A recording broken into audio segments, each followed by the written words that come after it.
Hello, I'm Brenda Alfano, and welcome to Mortgage Mysteries, where I will highlight and discover the mysteries of local small business owners in South Snohomish County. So today, my guest is Courtney Balza. Courtney is an insurance agent and much more with Country Financial. Welcome, Courtney. Thank you. Courtney, so happy to have you here today. I have referred several clients to Courtney in the last few years, and I know that she has been taking great care of them. They tell me that anyway, so I'm sure it's quite true. So before we hear about Courtney and all your business and your mysterious side, I'm going to pose my why question for this session. So I'm very curious. So I'm always thinking, why is this happening? Why does this happen? I just had this conversation at lunch with someone today and brought up like 3 new things. It's like, why do you think this happens? Anyway, so today's question is, why do people seem so reluctant to reply to an RSVP invitation? If you've ever tried to plan an event and you need to have a head count, say like a wedding, and it's costing you money, it's really difficult when people won't respond. Did that come up to you today? Yeah. And I mean, not for me, but for someone else. And it's frustrating. Yeah. Yeah. So any other thoughts on that? Do you have any ideas why people might not? Why they don't respond? Maybe because they just don't know if it's so far out. Like they don't know if they can't plan their life out that far. I know. I think, again, this is never a criticism. This is just, I'm just curious. Why don't people do this? My guess is they've never planned an event that it really mattered. Yeah. So okay. So let's get to know more about Courtney. Please tell us what it is you do and how you help folks, and we'll go from there. Okay, so I'm Courtney Balza. I'm with Country Financial. I have an agency in Linwood, Washington. We do insurance, home insurance, auto insurance, business, life, and I also do financial planning for my clients. A lot of times it's incidental, like I'll be doing their insurance, and part of their plan is also the planning for retirement. Oh, that's great. Yeah, it's a bundle deal, right? Full deal meal. Yeah, my deal. Full meal deal, whatever they call that. Yeah. So that's what we do. We do like all insurance, except for I don't really touch health insurance. I kind of leave that to the people who just look at that because it's just a lot of very specialized. It's just like what you do is very specialized. Yeah. It's great to have. So how long have you been doing this? I've been with Country for almost 7 years in December. And I've been in the financial industry about 9 years. Oh, I didn't realize it's been 9 years for that. Mm-hmm. So do you have a special area in your business that you like to focus on? I really focus a lot on life insurance. It's something that has touched my life. Mm-hmm. And if people know me, then they would know why. And I had a business partner who passed away from cancer in 2020. Oh, wow. And he shared my office with me, and I was with him through the whole cancer journey, and it was just knowing that he had the life insurance to protect his family was the best thing to know. Yeah. It's reassuring. Life experience is really helpful to help sell something. Yeah. Not sell. I don't mean the word sell. I don't so like bad. Sell either. Because it doesn't sell. It's to explain to people how helpful this can be to them with real life stories. Right. Yeah, that's helpful. I don't like to think of myself as a salesperson. Like I always say that. I'm like, I'm not a salesperson. I am a planner, someone who can help you protect your future. Because I don't like to be a salesperson. That's so funny. I had that conversation today with a client. Yeah. Because she was been offered a job as a salesperson. She goes, oh, I just don't like that. I said, well, and I've been talking to her a lot. We've done business together. And I said, well, I am a salesperson. She goes, you are? I said, see? People don't think of it. Yeah. I don't think of myself that way. But that's so interesting. We're about helping people. Yeah, exactly. Helping people to the best of what we can do. Yeah. So is there any other besides life insurance of the, say, the home, business, auto, is there one you like better than the other? I love working with homeowners, especially new homeowners, first-time home buyers. Like I know that's a lot of the clients that you work with and send my way because they don't know anything about insurance. Know anything. It's really fun to educate them on like moving from just renting to owning a home and what that looks like. I know you do part of that. Right. And Lori, who you work with, real estate, she was part of it. And then I'm like the last stop. It's like insurance. You need that when you own a home. So, I had a thought about that.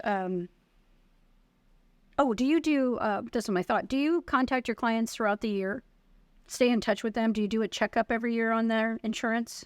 Yeah, mostly once a year. We give the calls to our clients once a year at least, throughout the year for different clients throughout the year to just make sure that everything's going well. Life changes. Have you had kids or like new things in your life that might spur a conversation? And help, they might not be covered well enough. Maybe maybe they put an addition on that, right? Anything like that. You didn't even know that. And so few agents actually contact people. Yeah. Not even annually, rarely, like never, some of them. Oh, yeah. So what do you, I have a very strong, oops, I shouldn't do that. I have a very strong opinion about working with an agent over a 1-800 number. Mm-hmm. Can you expound a little bit on that? Why I would think that's important, why other people would think that's important? Yeah. So specifically, just from my experience, I work with Country Financial, and we underwrite our own insurance, like auto insurance, home insurance, life insurance. We are the actual underwriters of those policies. So if you are working with me, I can speak directly to my underwriters. I know their names. I can say, hey, Joe, like this is going on with this policy. What can we do? Whereas like if you're working with the 1-800, they're not going to know. You're going to talk to somebody different every time. You're not going to have your advocate.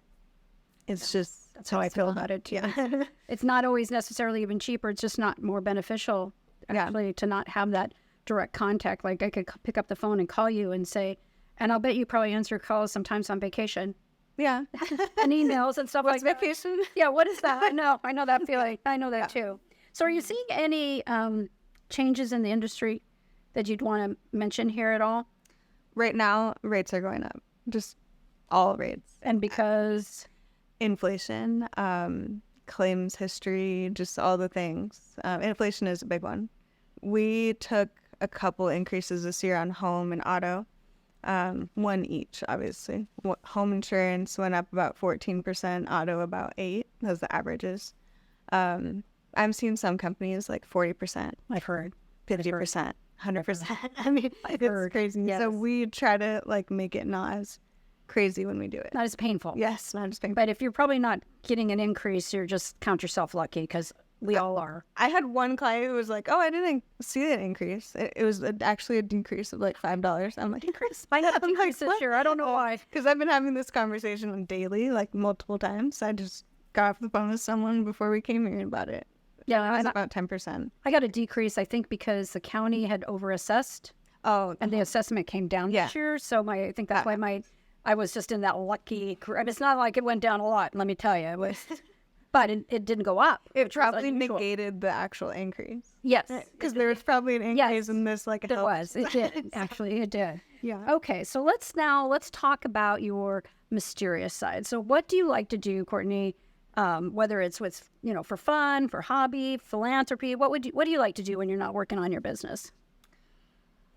My husband and I love to go to concerts, and we love to travel. So, we go to Watershed the past few years, which is a country music festival. So we love country music, and we'll travel to go see people that we like. We went over to like the eastern side of the state to go see a band that we really like. And we're going to see them again in November. Oh, that's so fun. I'll be in Seattle, so. Fun. That's fun.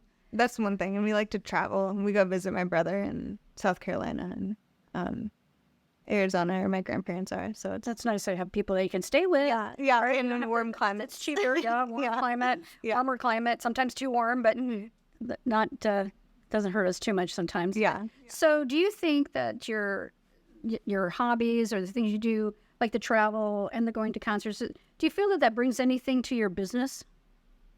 Helps you in your business in any way? So many things. Like, I always can talk about my business, right? If there's people around, new people. Like when we were at Watershed this year, there was this young group of guys we were hanging out with, and they're 18 to 20 years old. And one of them just bought a house. And he was like, he was 18 years old and he just bought a house. He was like, yeah, I think I need to talk to you. Because I'm just, okay, let's talk. I mean, and we just talked a little bit. I don't like to talk too much about it. No, but and get people afraid. But I'm just like, we can talk if you want to. I'm happy to give you some education on the subject. Or So it's cool. So wherever you go, there's people. yeah, And you need people. anywhere that there's people. Right where there's people, they need some kind of insurance. I usually don't bring it up myself. Right. It's like if somebody says something, I'm like, oh, this is what I do. And then they're like, oh, maybe you could help me with this. It's like, maybe I can. I don't know. Yeah, that's great. That's great. Well, thank you so much for being here today. Great to learn more about you and about a little bit more about your mysterious side, though I kind of knew those things about you. We've known each other too long.